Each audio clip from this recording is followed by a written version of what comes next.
Je me suis lancé dans les civic tech parce qu'il y a une urgence incroyable. Je pense que déjà, il n'y a pas beaucoup de projets dont le métier, c'est d'essayer de changer la démocratie, qui est quand même le projet ultime de notre société. Et puis surtout, je pense qu'il y a une urgence, mais dingue. Je pense que la société est en voie d'éclatement. Il y a une décitoyennisation de l'espace public où chacun se crispe sur son communautarisme, son corporatisme ou sur ses intérêts individuels. Et que tout ça crée une divergence des opinions de chacun et l'impossibilité de changer le pays.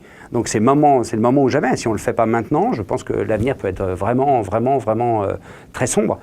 Et puis parallèlement, moi j'ai toujours été motivé par l'aventure. Et cette aventure, peut-être parce qu'elle est infaisable, est vraiment l'aventure la plus excitante que j'ai jamais vécue. Mais oui, je veux faire la révolution. En fait, je veux faire la révolution, mais sans prendre le pouvoir, ce qui est un concept un petit peu nouveau.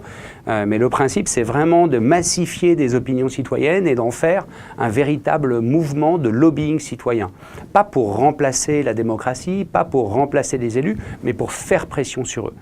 Je pense que le problème de fond, c'est à la fois l'engagement citoyen, mais aussi le fait que les élus n'ont pas de pouvoir. En fait, on est là pour les aider malgré eux. On est là à constituer une force citoyenne qui va faire pression sur eux, mais en fait pour les réactiver et pour redonner aux élus la possibilité d'effectivement changer les choses.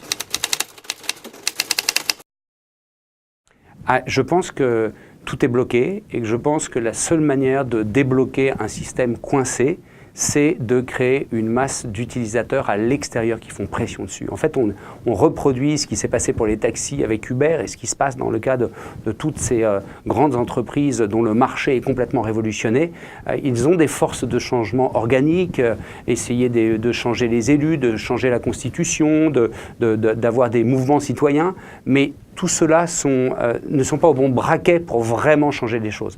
Avec Make.org, ce qu'on veut, c'est vraiment massifier les opinions citoyennes pour leur donner une force propre qui force les élus à s'engager et suivre ces engagements pour que ça se transforme en une réalité concrète et qu'enfin on change la société.